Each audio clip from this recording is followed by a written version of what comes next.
해 준다라는 거죠. 그래서 자기 만족감을 가정생활, 어떤 결혼 생활에서 자기 만족감을 느끼는 것보다는 어떤 그 경제 활동을 하면서 내가 업무를 하면서 자기 존재감, 뭔가 자존감 이런 것들을 많이 느끼는 경향이 늘어나고 있다라는 거죠. 그리고 크게 나누어서 두 번째로는 탈근대 가족으로의 변화가 있는데, 그렇다면 우리가 그 전통적으로 전통 사회에서는 또 근대 가족으로서는 어땠는가? 사실 전통적으로는 출산을 다자녀였습니다. 그죠? 많이 5명 이상에서 10명 사이 이런 경우가 참 많죠. 그죠? 그렇게 낳으려면은 자녀를 그 첫 번째 맞이와 막내의 어떤 그 나이 차이의 간격도 굉장한 걸 볼 수가 있죠. 어르신들을 보면. 그래서 맞이가 결혼을 해서 시집을 갔는데 막내 동생을 돌봐준다거나 여러 가지 수유하는 것도 이제 그런 경우가 예전에는 있었더라고요. 그죠? 맞이가 막내를 수유를 하게 된다거나 이런 경우도 예전에는 부모 세대에서는 볼 수가 있었습니다. 그런데 지금은 이제 자녀 출산과 양육 기간이 줄어들고 탈양육기에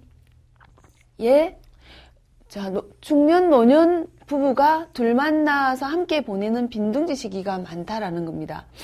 여기서는 중년과 노년이 있지만 노년기가 되면 자녀가 독립했다. 그래서 이렇게 빈둥지 시기가 길어지지만 중년기에는 요즘은 학업을 하기 위해서도 다른 지역으로 유학을 한다거나 이런 경우가 많아졌기 때문에 사실은 빈둥지가 엄청 길어지고 있다.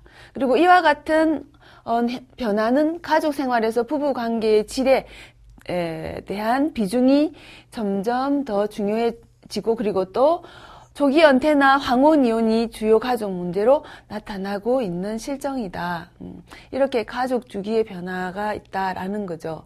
그리고 가족 구조의 변화를 살펴보면 소가족화 경향에 따른 가족 규모의 축소, 그리고 다양한 가족 형태의 증가입니다. 다양한 가족은 독신가구, 무자녀 부부, 그리고 한부모 가족, 재혼 가족 이렇게 해서 이러한 다양한 가족 유형이 나타나고 있다는 것은 예전에는 독신주의다라고 하면 노처녀, 노총각 이렇게 했었는데 지금은 그게 아니라 결혼하지 않은 사람이다라고 하는 거지 이제 결혼 못한 사람이 아니라 안 한 사람인 거죠. 그래서 다양한 라이프 스타일의 사회적 수용이 가능해졌다라는 것입니다. 그죠?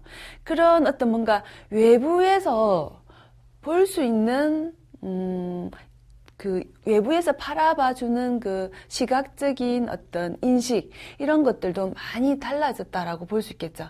그리고 탈근대적 가족 형태인 가족 형태의 다양성이 부각되었다라는 거고요. 다음은 산업화의 진행과 함께 직접 중심에 잦은 직업 중심에 잦은 지리적인 이동과 그리고 개인주의가 확산되고 또 변화하고 있는 현재 여러 가지 경제 환경이 변하고 자유로운 선택 보장 이러한 것들이 결혼과 가족에 대한 가치관의 변화를 가져오게 된 것이다라는 겁니다. 다음은 가족 기능의 변화를 살펴볼까요? 가족 기능의 변화는 사회 경제적 변화, 환경의 변화로서 농경 시대의 사급자도 가든 어떤 생산과 소비, 교육, 오락, 종교의 기능 이러한 것들이 축소되었다라는 겁니다.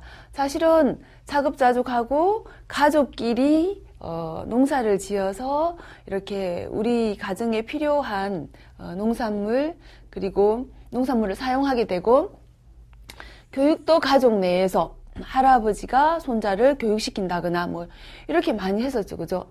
이러한 것들이 이제 점점 사실은 전통적으로 그렇게 했지만 점점 변화되면서 이런 것들은 너무 아주 이제 외부의 기능으로서 그죠? 외부의 기능으로서 맡겨지게 된 부분들이다라는 것입니다. 그리고 소가족화와 맞벌이가 증가하고 이혼율 증가, 가족의 이렇게 이혼율이 증가하고 맞벌이가 증가한 것은 가족의 돌봄 기능을 약화시키는 하나의 요인이 되었다는 거죠. 그리고 가족의 돌봄 기능이 약화되면서 돌봄의 제도적인 필요성이 제기되었다. 여기 돌봄에 해당되는 어떤 대상자들로 우선적으로 우리가 이야기하는 대상자들은 어린 자녀나 그리고 노인, 장애를 가지고 있는 가족 구성원, 이러한 구성원들은 사회와 국가가 돌보자라는 인식이 많아졌다라는 것입니다. 그리고 과거에 비해서 그래도 아직도 과거에 비해서 높아지고 있는 기능은 정서적인 유대 기능과 여가 기능, 이러한 부분이 이렇게 높아지고 있다라고 볼 수가 있겠습니다. 이렇게 현대 가족의 변화에 대해서 살펴봤습니다.